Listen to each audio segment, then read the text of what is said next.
She couldn't trust her eyes. She blinked, rubbed them vigorously, and looked again at the massive display that dominated the main wall of the stellar cartography lab at the Mauna Kea Observatory. The holographic representation of Betelgeuse, a red supergiant that had been in the same position for thousands of years of human observation, had shifted. Not by much, but enough that the computer had flagged it with a pulsing red outline. "That's impossible," she muttered, her fingers flying across the haptic interface. "Stellar drift doesn't work like that." She pulled up the raw data from the previous night's observations and compared them with the historical record. The star had moved, not gradually over centuries, but suddenly. Overnight, Elena's heart raced. This defied everything she knew about astrophysics. Stars didn't just relocate. Her first instinct was to check for equipment malfunction. "Computer, run full diagnostic on the primary array and sensor calibration."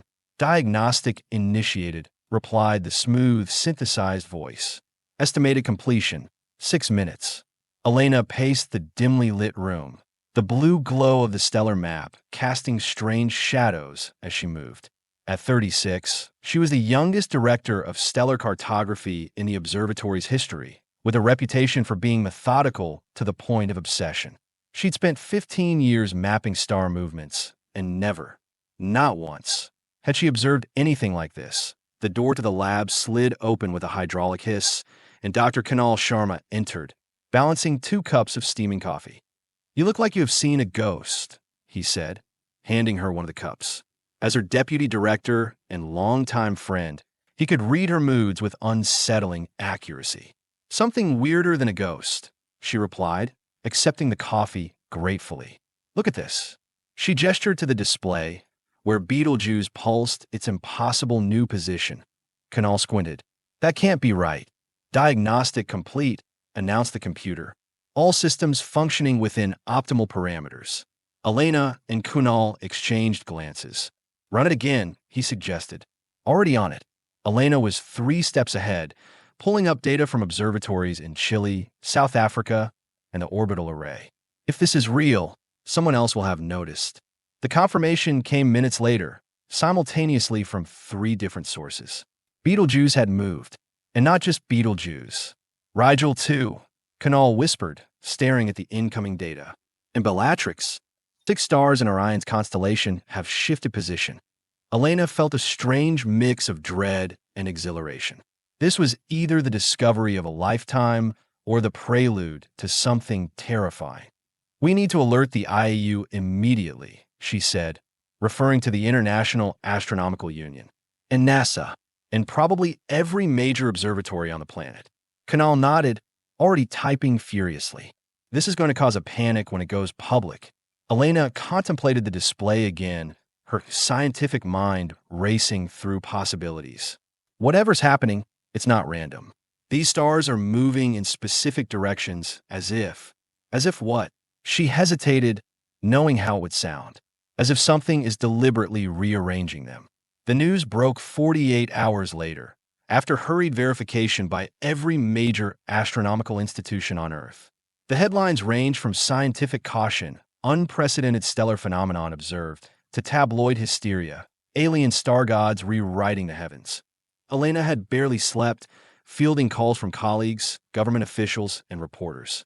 Now she sat in the observatory's conference room alongside the institution's director, watching the emergency United Nations session on the wall screen. "We cannot rule out the possibility that we are witnessing a natural phenomenon previously unknown to science," said Dr. Hiroshi Yamada, the current president of the IU, addressing the assembled representatives. "However, the precision and coordinated nature of these stellar movements strongly suggests intelligent direction." A murmur ran through the assembly. "Are you saying," began the Secretary General, leaning forward, "that someone or something is moving stars?" Dr. Yamada nodded gravely. "That is our current working hypothesis. Whatever is causing this possesses technology far beyond humanity's capabilities." The camera panned across shocked faces. "Could this be a threat?" asked the U.S. representative. "We don't know," admitted Dr. Yamada. "But what we do know is that the energy required to move just one of these stars is astronomical." A nervous titter ran through the crowd at the unintended pun. We're talking about the output of an entire civilization harnessed for this purpose. The question is, why? Elena's phone buzzed with a priority message from Canal. She glanced down and her breath caught. "Director," she said urgently, "I need to make a call. Right now." 5 minutes later, she was back in the stellar cartography lab with the observatory director at her side. Canal had the main display showing a time-lapse of the star movements over the past 72 hours. "It's accelerating," he explained. "More stars are moving now, not just in Orion, but in Taurus, Gemini, Perseus." "Show me the projection," Elena demanded. Canal hesitated. "It's speculative at this point. Show me." He tapped a command, and the stellar map transformed, displaying predicted movements over the next month based on current trajectories. The observatory director gasped. "They are forming a pattern." Elena nodded grimly. "Not just any pattern. A message." On the display, the stars were aligning into what would eventually become a massive geometric symbol spanning several constellations, visible from Earth's perspective and nowhere else. "Someone is trying to communicate with us," she whispered, "by rewriting the stars themselves." 3 weeks later, Elena stood on the observation deck of the International Space Station, gazing out at the altered night sky. As one of Earth's leading experts on what was now called the Stellar Reconfiguration Event, she'd been called to the hastily assembled International Task Force headquartered on the expanded ISS. The view was breathtaking. Without atmospheric interference, the altered constellations were crystal clear, their impossible new arrangements both beautiful and unsettling. The pattern was nearly complete now, stretching across a significant portion of the northern celestial hemisphere. A vast, intricate geometric design that astronomers, mathematicians, and linguists across the globe were working around the clock to decipher. "Quite a view, isn't it?" came a voice behind her. Elena turned to see Colonel Maya Okafor, the military liaison to the scientific team. The Nigerian Air Force officer had been assigned to the task force to represent Earth's combined defense interests, though what defense could possibly work against beings capable of moving stars remained an open question. "I never thought I'd see the stars change in my lifetime," Elena replied. "Not like this. The general public is getting restless," Maya said, moving to stand beside her at the viewport.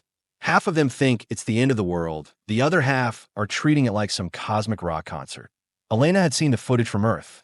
Everything from mass prayer gatherings to stargazing parties. Humanity's reactions range from terror to awe to celebration. Can you blame them? "This is first contact, Maya. Just not the way anyone expected it." The colonel nodded thoughtfully. "No flying saucers. No radio signals. Just this." She gestured to the transformed sky. "Have you made any progress interpreting it?" "Some," Elena said cautiously. "We have identified several mathematical constants embedded in the pattern. Pi, phi, the fine structure constant.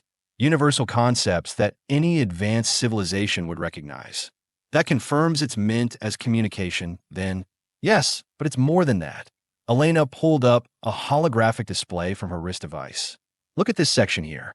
We believe it's a kind of key or cipher, instructions for decoding the rest of the message." "And have you?" "Decoded it." Elena hesitated. "Partially. It's not what we expected." Before she could elaborate, an alert chimed on both their devices. "Task Force assembly in 5 minutes," Maya read. Something's happened. The station's main conference room was already packed when they arrived. 24 of Earth's top scientists, military strategists, and government representatives sat around the oval table, with holographic participants hovering in designated spaces.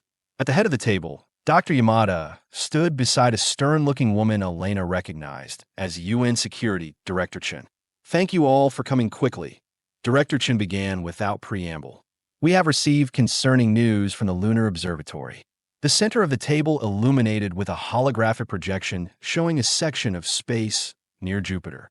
16 hours ago, we detected an anomaly in space-time near Jupiter's orbit, said Dr. Yamada. The distortion has been growing steadily and appears to match theoretical models of an artificial wormhole formation. Murmurs erupted around the table. "Are you saying whatever rearranged the stars is now opening a wormhole in our solar system?" asked a representative from the European Space Agency. "That's our current assessment," confirmed Dr. Yamada. "Based on the growth rate, We estimate it will stabilize in approximately 72 hours. And then what? Someone else asked. Director Chin's expression remained carefully neutral. We don't know, but we must prepare for the possibility that something will come through, or that we are meant to go in, Elena said quietly. All eyes turned to her. Explain, prompted Director Chun. Elena stood, taking a deep breath. The message in the stars. We have been working around the clock to decipher it. The mathematical portions were just the beginning, designed to establish a common language. But there's more.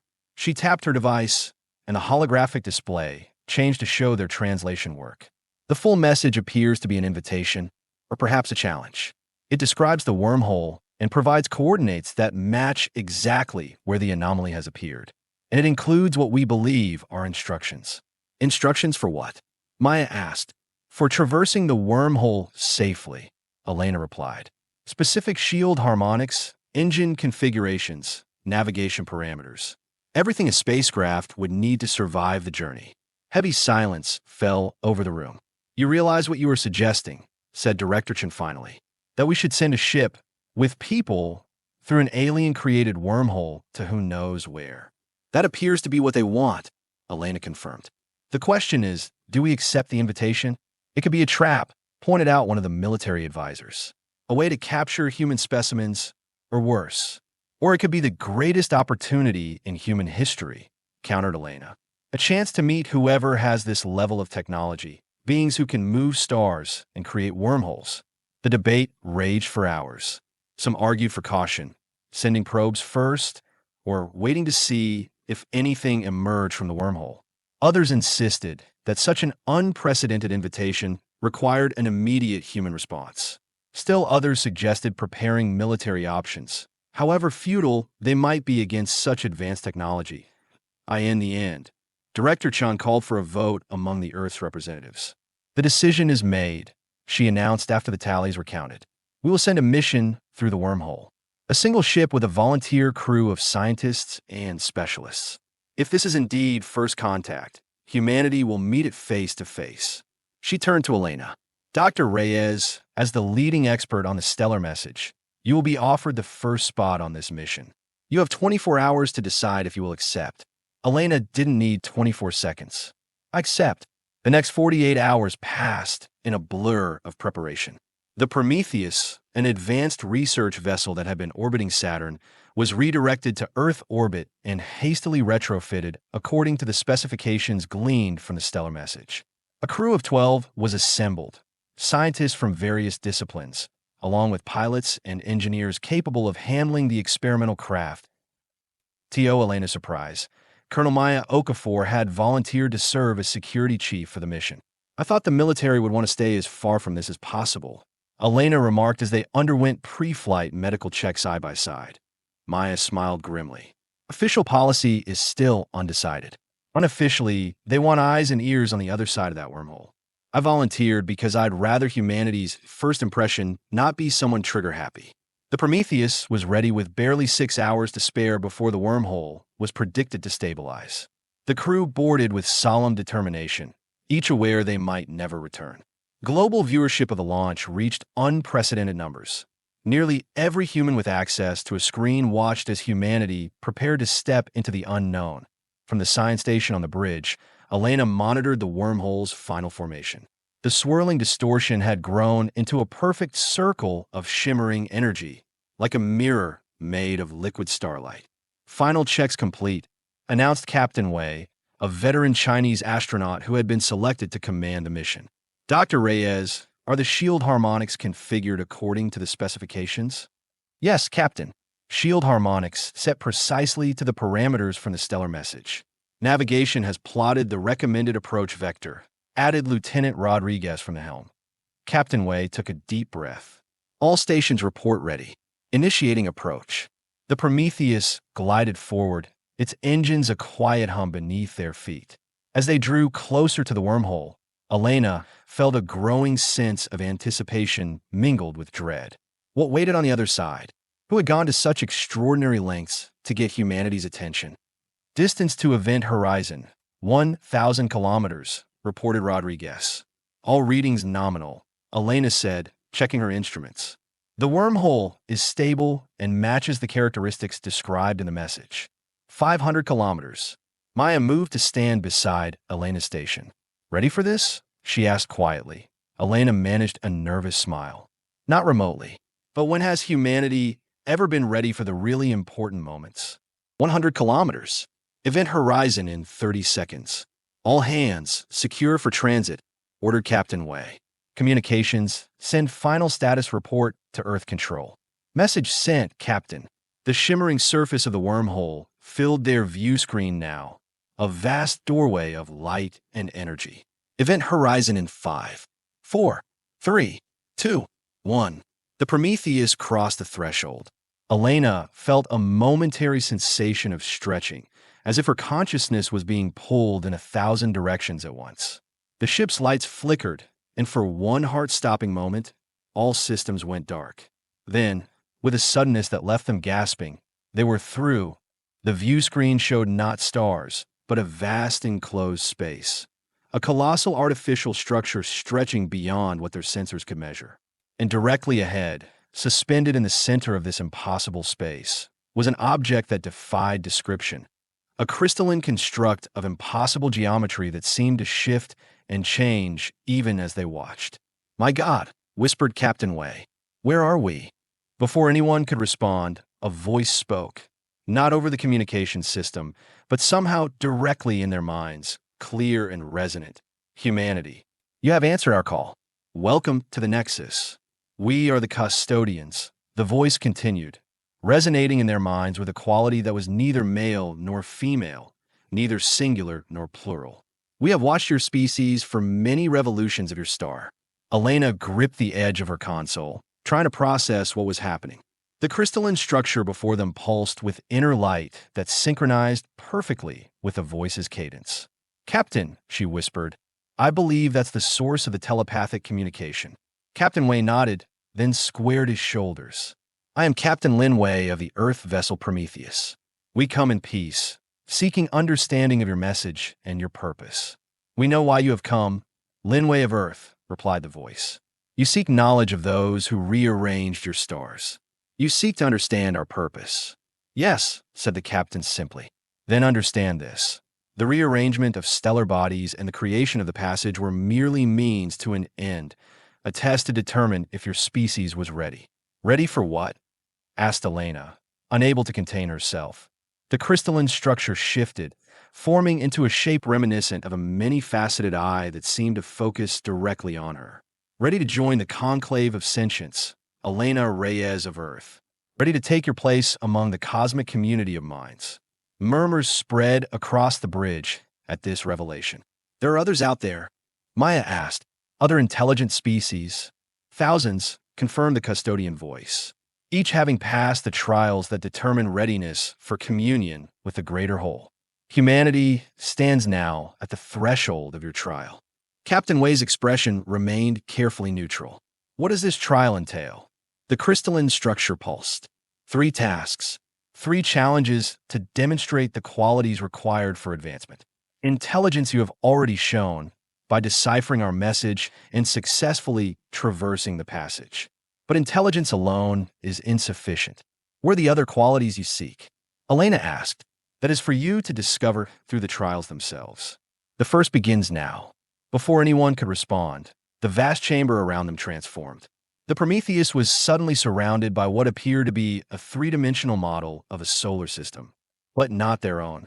Complex symbols and equations hovered in the space around unfamiliar planets and moons. This system faces imminent collapse. A chain reaction will soon destroy all 9 inhabited worlds unless intervention occurs. You have the equivalent of 6 Earth hours to devise a solution that will save the maximum number of sentient beings. All necessary data is provided. The crew stared in stunned silence at the complexity of the problem before them. "This is insane," muttered Dr. Abrams, the theoretical physicist. "They expect us to solve a multi-planetary catastrophe scenario in 6 hours. They expect us to try," corrected Elena. "Captain, request permission to assemble a team to work on this." "Granted," nodded Wei. "Take whoever you need. For the next 6 hours, Elena led a group of the ship's brightest minds in a desperate race against the clock. The scenario was fiendishly complex, a cascading gravitational distortion caused by the system's dying star that would trigger seismic events across all planets simultaneously. Conventional evacuation was impossible in the time frame. Conventional stabilization required technology far beyond their understanding. Yet as they worked, Elena began to notice patterns in the data, subtle clues that suggested an unconventional approach. "Look at this," she said finally, pointing to a set of gravitational calculations. "If we can't stop the reactions or evacuate the planets, what if we move them instead?" Dr. Abrams looked skeptical. "Move 9 planets? That's beyond even their implied technology." "Not physically move them," Elena clarified. "Create a temporary wormhole network, similar to the one that brought us here, but on a smaller scale. Connect each planet to a safe harbor location until the star stabilizes." The team worked frantically to refine the concept, mapping out precise calculations for a 9-point wormhole network that would temporarily relocate the populations without moving the planets themselves. As the final minutes ticked down, they submitted their solution. The chamber fell silent. The model's solar system froze in place.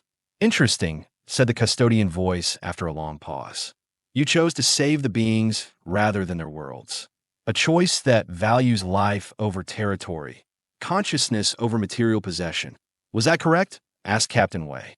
"There is no single correct answer to such a complex scenario," replied the voice. "What matters is the approach, the values revealed by your choices, and the creativity of your solution. You have completed the first trial. Rest now. The second awaits."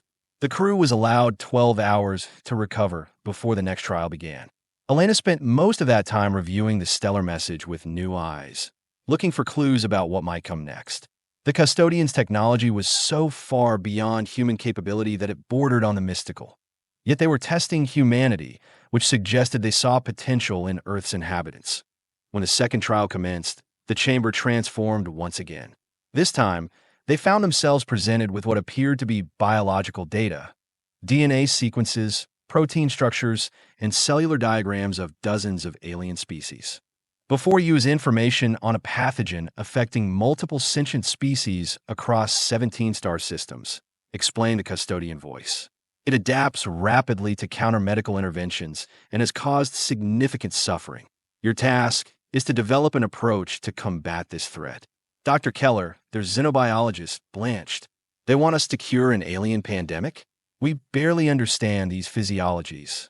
"I don't think they expect a complete cure," said Elena, studying the data. "They want to see our approach." This trial proved even more challenging than the first.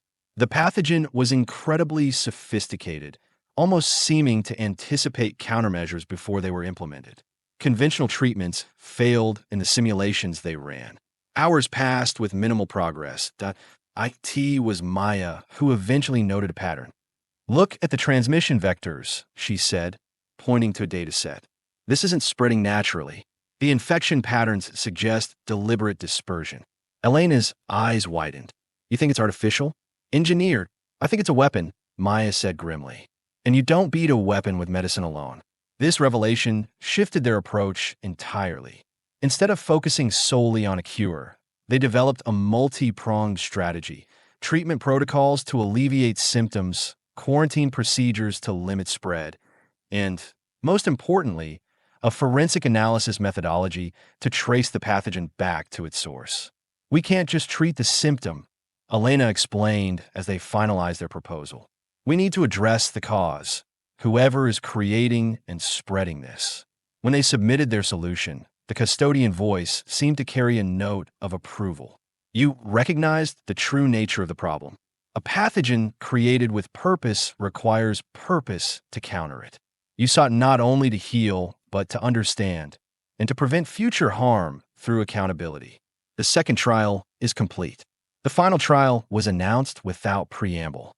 The chamber transformed a third time, but now into something far more abstract: a swirling vortex of light and energy that defied easy categorization. "Your final challenge concerns a fundamental choice," said the custodian voice. "Before you lies the consolidated knowledge of the Conclave of Sentients, Billions of years of scientific, philosophical, and spiritual understanding from thousands of species. It can be yours, freely given. The crew exchanged confused glances. What's the catch? Asked Maya bluntly. Perceptive acknowledged the voice. To receive this knowledge, humanity must agree to oversight. Your species has shown remarkable potential, but also concerning tendencies towards self-destruction and cruelty. The Conclave protocols require that advancing species accept guidance, and if necessary, intervention, to ensure they do not harm themselves or others as they grow in power. Captain Wei frowned. You are asking us to accept alien control over humanity's development. We offer wisdom, not control, corrected the voice. But yes, acceptance would mean acknowledging external authority in matters of existential significance. This is the choice: advancement with guidance or independence without the knowledge that could transform your civilization. An impossible choice. Elena looked around at her crewmates, seeing the conflict written across their faces. Advancement versus autonomy. Knowledge versus freedom. We need time to discuss this, said Captain Wei firmly. You have 1 hour, conceded the custodian voice. Choose wisely. The debate that followed was intense. Some crew members argued passionately for accepting the knowledge. The benefits to humanity would be incalculable. Others were equally adamant that freedom was too high a price to pay, no matter what was offered. We don't have a right to make this decision for all of humanity, argued Dr. Abrams. But we are here as humanity's representatives, countered another scientist. If we refuse, we might never get another chance. As the discussion continued, Elena remained silent, turning over a thought that had been forming since the trial began. When she finally spoke, her voice was quiet but firm. I think we are approaching this wrong, she said. The custodians have been testing us. Our problem-solving, our ethics, our values. What if this final choice is itself a test? Maya narrowed her eyes. Go on. In the first trial, we prioritized lives over territory. In the second, we looked beyond symptoms to underlying causes. What if the lesson is that there's a third option beyond the binary choice they have presented? Captain Wei considered this. What do you propose? Elena took a deep breath. I think we should reject both options and offer an alternative, a true exchange. Knowledge shared, not given. Partnership, not oversight. We acknowledge we have much to learn, but we also have something to offer. The crew fell silent, considering her words. That's a big gamble, said Maya finally. They might just send us home empty-handed. Or worse, added someone else. Maybe, Elena conceded, but I think it's the right answer.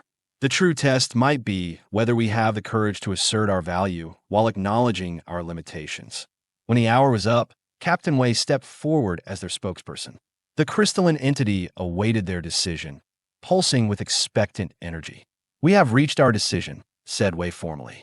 Humanity respectfully declines both options as presented. The chamber seemed to still, the very air hanging in suspense. Elaborate, instructed the custodian voice, giving nothing away. We recognize the value of the knowledge you offer and acknowledge that humanity has much to learn, Wei continued. However, we cannot accept external oversight as a condition. Instead, we propose a third path, a mutual exchange of knowledge and culture. We offer partnership rather than subordination. We seek to join your conclave as equals, contributing our unique perspective while benefiting from your greater experience. For a long moment, there was silence. Then, to their astonishment, the crystalline structure began to change, flowing and reshaping until it formed what appeared to be a humanoid figure of light. At last, said the figure, its mental voice carrying a new warmth. You have given the response we hoped for. Elena stepped forward. This was the real test.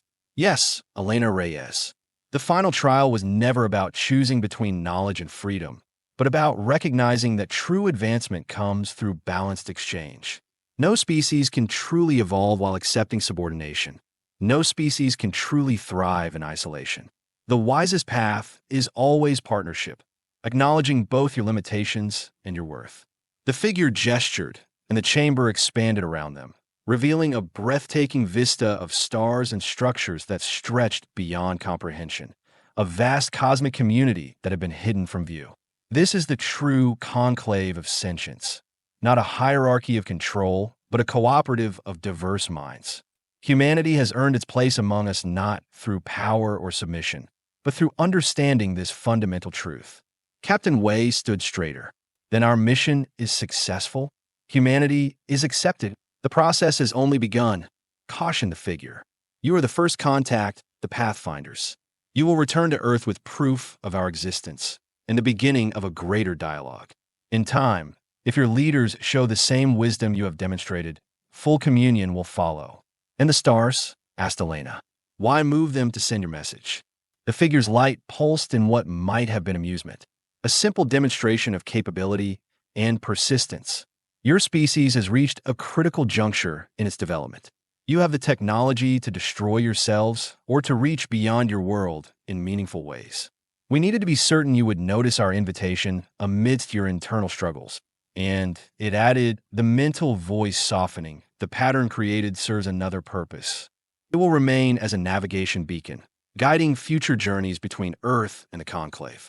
A permanent bridge between your world and the greater community of minds. The journey back through the wormhole was smoother than their initial passage. The Prometheus emerged into familiar space with its crew forever changed by what they had witnessed. Earth waited for news, the entire planet holding its collective breath as they approached Earth orbit. Elena stood on the observation deck, watching her home world grow larger in the viewport. Maya joined her, and they stood in companionable silence for a moment. Do you think they will believe us? Maya asked finally. About the conclave, the trials, all of it. Elena smiled. They will have to. We are bringing back proof. The custodians had provided them with a small crystalline device, similar in appearance to their own form, that contained what they called introductory knowledge. Not the full repository they had initially offered, but a carefully curated selection of scientific, cultural, and philosophical information designed to help humanity prepare for fuller contact. It's going to change everything, said Maya. Politics, religion, science, our whole understanding of our place in the universe. That's why they tested us first, Elena replied. They needed to know we could handle it.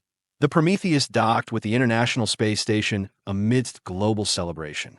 News of their successful return had triggered spontaneous gatherings in cities worldwide. People of all nations united in the awareness that humanity was no longer alone in the cosmos. The debriefing was intense and exhaustive. For days, the crew recounted every detail of their encounter to panels of scientists, government officials, and UN representatives. The crystalline device was placed in a specially constructed facility where teams of researchers began the painstaking process of accessing and interpreting its contents. 1 month after their return, Elena stood at a podium in the United Nations General Assembly, preparing to address representatives from every nation on Earth.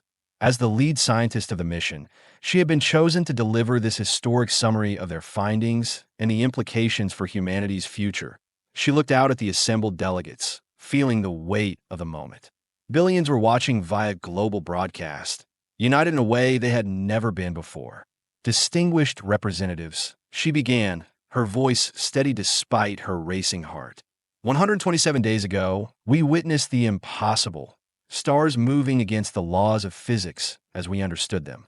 Today, I can confirm that this event was indeed a message, an invitation from what we now know as the Conclave of Sentients, a cooperative of thousands of intelligent species across our galaxy and beyond. She paused, letting the magnitude of this sink in. Our journey through the wormhole brought us face to face with beings whose technology is so advanced it would appear to us as magic. Yet what they sought from us was not our technology or our resources, but a measure of our character. They tested our problem-solving abilities, our ethical reasoning, and our capacity to assert our worth while acknowledging our limitations. Elena glanced down at her notes, then set them aside. What needed to be said came from the heart. Humanity stand at crossroads. The Conclave has extended an invitation to join them, not as subordinates, but as partners. They recognize our potential and our unique perspective. They also recognize our capacity for self-destruction and cruelty. Whether we accept this invitation, whether we prove worthy of it in the coming years, will depend not on any single government or organization, but on all of us collectively. She gestured to the crystalline device, now contained in a protective case beside the podium. This artifact contains what the custodians called introductory knowledge, scientific, philosophical, and cultural insights from thousands of civilizations, freely shared. Already, our preliminary analysis suggests breakthroughs in medicine, sustainable energy, and space travel that could transform life on Earth within a generation. But technology alone is not enough. The Conclave values wisdom alongside knowledge, the capacity to use advancement for the benefit of all. Elena took a deep breath, coming to the heart of her message. The stars were rearranged to get our attention, to invite us to look beyond our differences and recognize our common destiny. The pattern they now form will remain in our sky for generations, a permanent reminder that we are part of something greater, a cosmic community that has existed for billions of years while we were taking our first steps as a species. The choice before us is clear. Do we continue to divide ourselves by nation, ideology, and creed? Or do we unite as humans, embrace our responsibility to our planet and each other, and take our place among the stars? The custodians believe we are capable of the latter. They have staked the future of our relationship on that belief. It's time we prove them right. As she stepped back from the podium, the assembly erupted in thunderous applause. Elena caught Maya's eye in the audience, and they shared a smile. The road ahead would not be easy. Transforming human civilization never could be. But for the first time, humanity had a unified purpose, a shared vision that transcended borders and politics. That night, Elena stood on the roof of her hotel, gazing up at the altered constellations, the message written in stars that had changed everything. She knew that somewhere, across the vast gulfs of space, the custodians were watching, waiting to see what humanity would do with this unprecedented opportunity. "We won't let you down," she whispered to the stars, and somewhere deep within her mind, she felt a faint response, a gentle acknowledgement that her words had been heard across the impossible distance. Humanity's trial was just beginning, but they would face it together, stronger for knowing they were not alone in the cosmos. The stars had been rearranged, and with them, the very foundation of human existence. Whatever came next would be an adventure beyond imagining. One small step for a species that had finally found its place in the cosmos. As Elena stared up at the transformed night sky, she felt a profound sense of purpose wash over her. Humanity had been tested not because they were weak, but because they were strong enough to join a community of minds that spanned the galaxy. They had proven themselves not through conquest or submission, but through wisdom, creativity, and the courage to stand as equals. The unknown force that had begun rearranging the stars had given humanity its greatest gift, perspective. And with that newfound perspective came the realization that in a universe of wonders, perhaps the greatest wonder of all was humanity itself, flawed, young, but boundlessly capable. Elena smiled up at the cosmic message written in the heavens, no longer alien, but a welcome sign pointing toward home. "We are ready," she whispered to the stars. And this time, she knew they were listening.